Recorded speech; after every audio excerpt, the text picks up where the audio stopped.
kisah seekor sapi betina di mana terjadi pada zaman Nabi Musa alaihi salatu wassalam.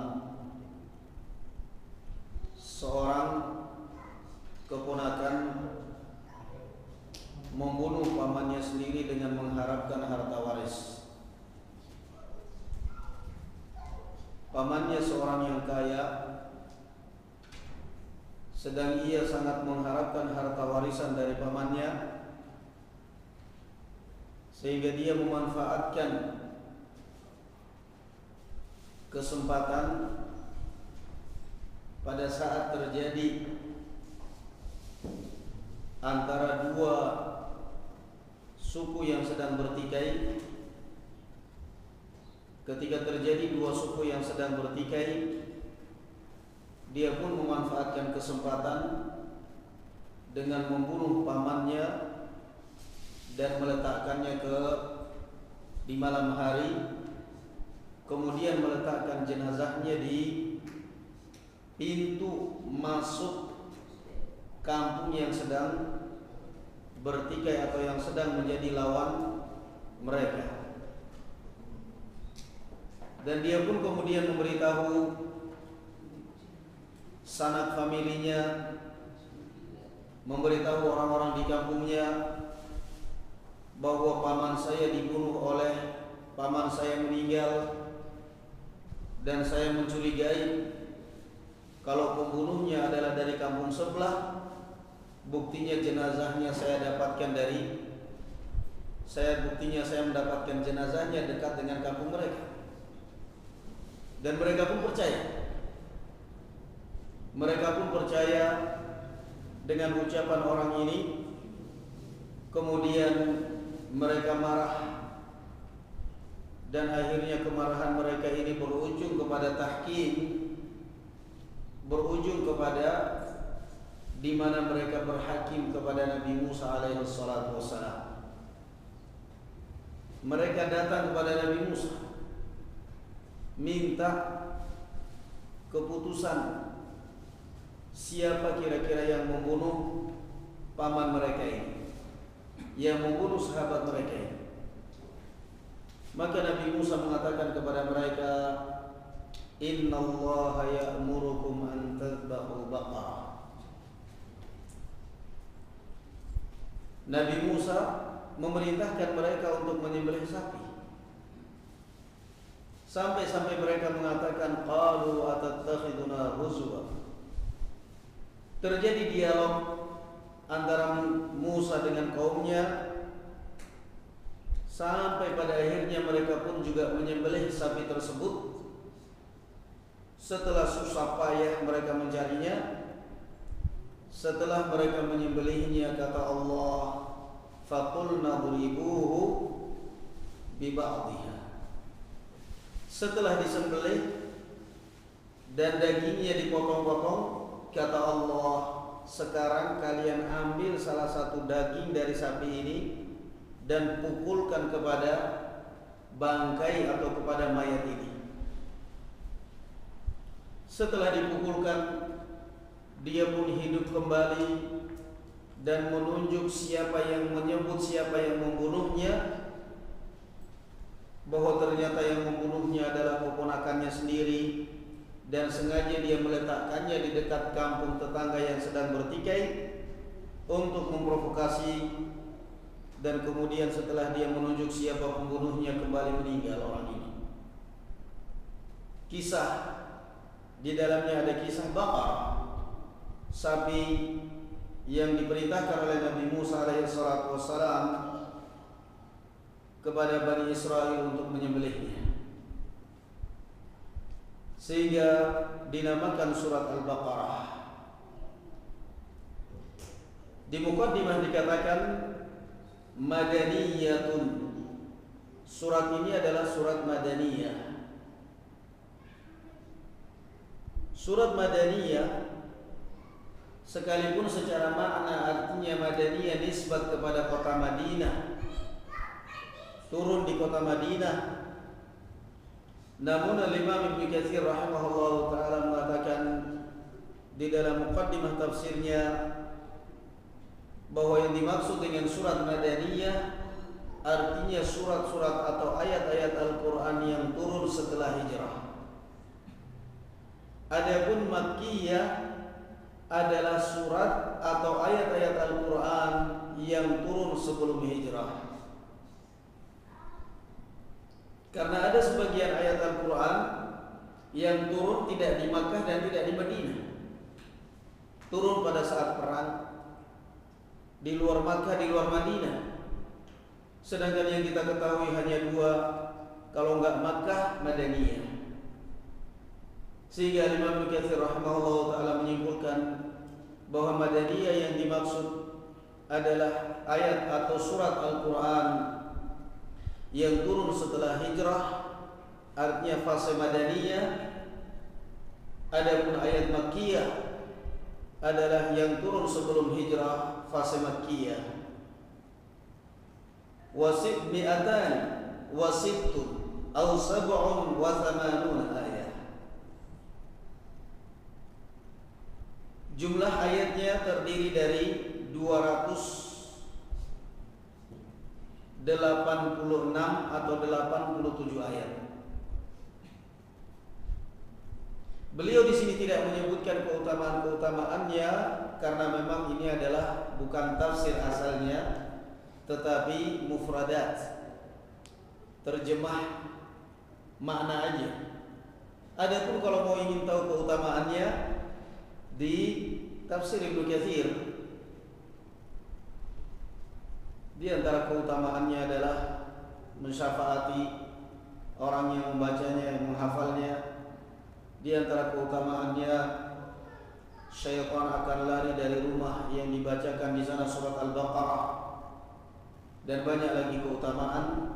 Kita ingin berusaha memperingkas sebagaimana beliau berdua di sini memperingkas. Bismillahirrahmanirrahim. Alif Lam Mim. Allahu a'lamu bimuradihi bidzalik. Bismillahirrahmanirrahim. Ba di dalam kalimat bismillah dinamakan ba'ul isti'anah, yang maknanya memohon dan meminta pertolongan. Artinya ketika kita memulai suatu pekerjaan, suatu amalan, dan kita membaca bismillah atau bismillahirrahmanirrahim, maka maknanya adalah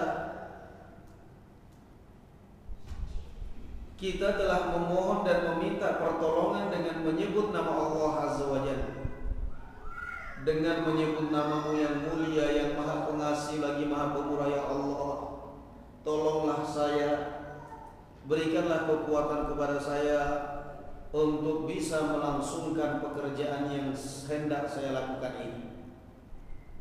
Itu makna bismillahirrahmanirrahim. Adapun alif lam mim, kata beliau, Allahu a'lamu bimuradihi bidzalik. Allah yang lebih tahu apa makna ayat ini. Alif lam mim, kita tidak perlu menafsirkannya, maksudnya adalah ini, maksudnya adalah ini, maksudnya adalah ini. Kita cukup mengatakan Allahu a'lam tentang maknanya. Juga kita tidak mungkin mengatakan alif lam mim tidak ada maknanya, enggak mungkin. Yang namanya kalimat, ucapan, kalau tidak ada maknanya artinya berarti sia-sia. Dan tidak mungkin ucapan Allah Azza wa Jalla sia-sia begitu saja. Sehingga kita akan melihat mufassirin selalu mengatakan Allahu a'lamu bima'aniha, menafsirkan alif lam mim, nun, shad, taha, kafa, ya, ain, shad. Mereka akan selalu mengatakan Allah a'lam maknanya, artinya ada maknanya. Cuman apa maknanya? Allah Azza wa Jalla lebih mengetahui maknanya. Allah Azza wa Jalla Yang jelas kata Imam Ibnu Katsir rahimahullah taala, di antara hikmah adanya huruful muqatta'at, di antara hikmah adanya huruf-huruf yang terputus seperti ini di dalam Al-Qur'an adalah untuk lisarfi a'yunin nas, untuk memalingkan perhatian mata-matanya manusia, khususnya kaum Quraisy pada saat itu.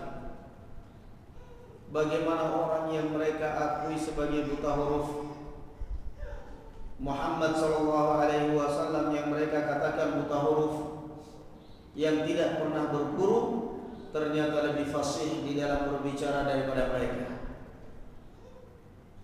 Dzalika ay hada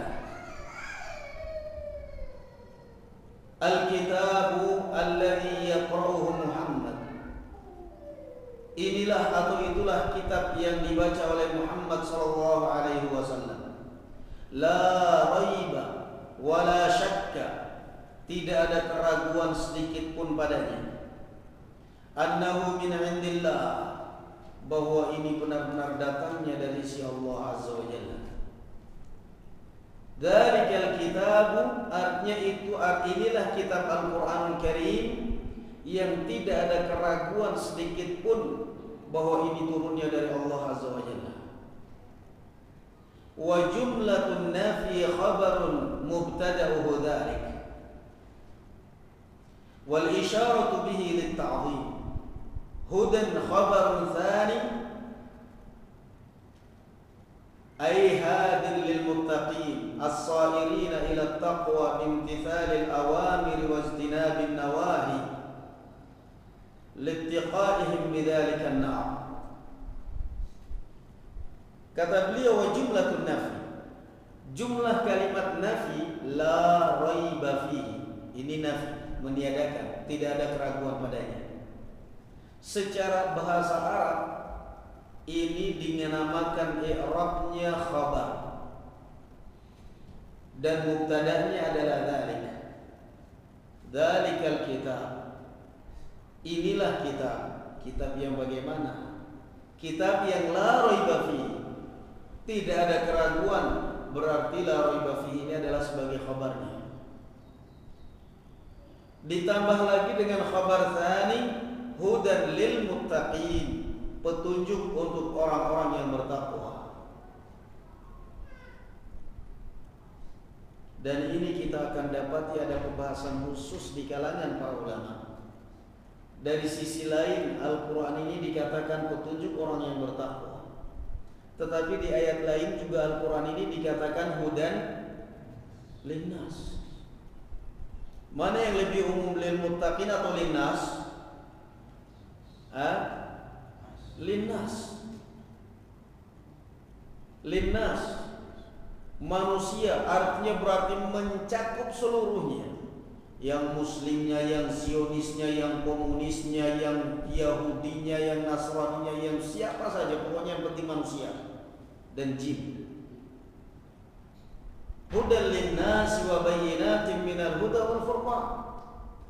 Sedangkan di ayat ini dikatakan bahwa Al-Quran ini adalah petunjuk khusus untuk orang-orang yang bertakwa. Nah, berarti yang benar yang mana ini? Tentu yang benar dua-duanya. Artinya Al-Quran ini adalah sebagai petunjuk bagi seluruh umat manusia. Tetapi yang mendapatkan manfaat dengan petunjuk Al-Quran ini siapa? Orang yang bertakwa. Orang yang bertakwa. Itu maknanya. Hudan lil muttaqin, sebagai petunjuk bagi orang-orang yang bertakwa, yaitu sebagai petunjuk Al-Quran ini sebagai petunjuk yang bermanfaat bagi orang-orang yang bertakwa, sehingga mereka beribadah dengan berdasarkan Al-Quran, beribadah dengan berdasarkan Alkitab Al-Quran Al-Karim. Adapun orang-orang yang kufur kepada Allah Azza wa Jalla, sekalipun Al-Quran ini sebagai petunjuk bagi mereka, tetapi tidak ada manfaatnya, melainkan hanya sekedar iqamatul hujjah, telah ditegakkannya hujjah kepada mereka. Al-Quran adalah petunjuk bagi orang yang bertakwa, artinya bermanfaat bagi orang-orang yang bertakwa. Setelah itu Allah Azza wa Jalla mendefinisikan siapa orang yang bertakwa. Alladzina yu'minun yusaddiqun. Secara bahasa yang namanya iman adalah at-tasdiq, membenarkan. Al-iman at-tasdiq, membenarkan. Alladzina yu'minun, orang-orang yang beriman yaitu yang membenarkan. Bil ghaibi, perkara-perkara yang gaib. Bima ghaba anhum minal ba'thi wal jannati wan nar, yang mempercayai perkara-perkara gaib seperti adanya hari kebangkitan, adanya surga, adanya neraka. Semua ini adalah alam gaib yang wajib kita imani. Gaib tapi kalau kita imani, itulah ujian keimanan kita. Sekarang setiap hari, setiap saat kita mendengar surga neraka, surga nikmatnya demikian, neraka dahsyatnya demikian. Kita tidak pernah melihat, tapi kita mengimaninya, kita mempercayainya. Maka artinya ini adalah keistimewaan yang sangat luar biasa bagi seorang mukmin. Ada orang yang tidak mau beriman, tidak mau percaya kecuali dia melihat dengan mata kepalanya sendiri, dan ini menunjukkan lemahnya pemikiran dia.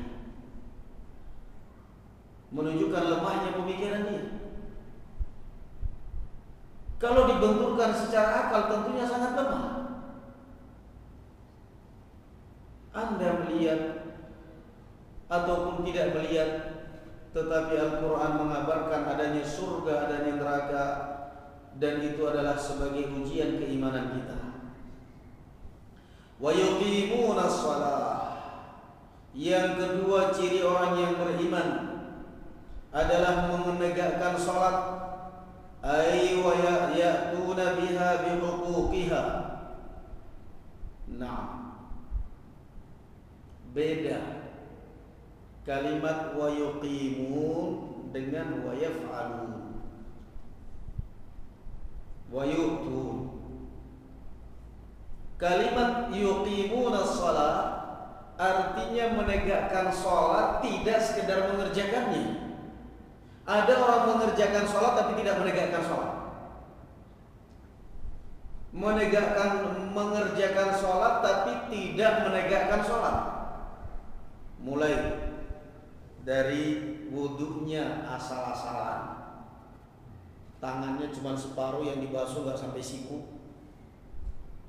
Kakinya nggak semuanya basah sampai mata kaki. Paling cuma putar keran air, buka keran air, tendang-tendang airnya, habis itu pergi. Belakangnya tumitnya gak basah. Perhatikan sholatnya. Allahu Akbar. Al-Fatihah 1 kali nafas. Rakaat pertama Qul huwallahu ahad. Rakaat kedua lam yalid wa lam yulad wa lam yakul lahu kufuwan ahad. Bubar habis itu. Astagfirullahaladzim. Ini orang melakukan sholat tapi tidak menegakkan sholat. Beda. Makanya selalu diperintahkan di dalam Al-Quranul Karim, wa yuqimuna shalah, tegakkan sholat. Maknanya kata beliau bihuquqiha, artinya jangan hanya sekedar lakukan sholat itu, tetapi benar-benar Anda menegakkan kewajiban-kewajibannya, syarat-syaratnya, khusyuknya, fardunya, lakukan.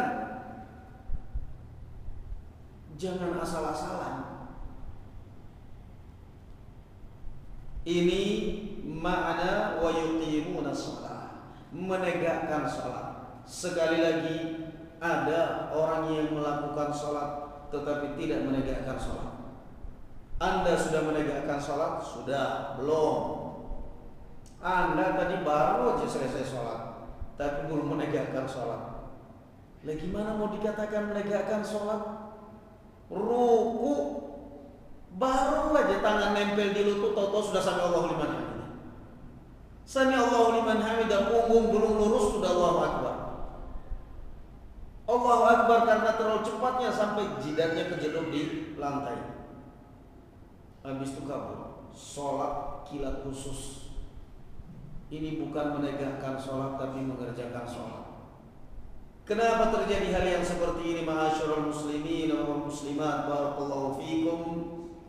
Terjadi hal yang seperti ini, barakallahu fikum, karena dia merasa sholat ini adalah sekedar kewajiban dia. Saya sebagai muslim berkewajiban menunaikan sholat, itu aja. Yang penting saya menunaikan kewajiban, selesai. Tetapi dia tidak merasa bahwa sholat ini adalah sarana saya untuk berhubungan dengan Allah Azza wa Jalla. Dia nggak merasa. Dia nggak merasa bahwa sholat ini adalah sarana saya untuk curhat, untuk mengeluhkan nasib saya kepada Sang Pencipta. Lain. Ketika dia merasa bahwa sholat ini adalah sarana kesempatan bagi saya, sekarang saya akan mengeluh, saya akan curhat kepada Allah Azza wa Jalla, kesempatan. Dia akan memperhatikan wudunya, dia akan sholat dengan khusyuk, dengan tenang, karena dia merasa dia sedang menghadapi Sang Pencipta. Dia sedang berhadapan dengan Sang Pencipta, dan dia sedang dekat dengan Allah Azza wa Jalla.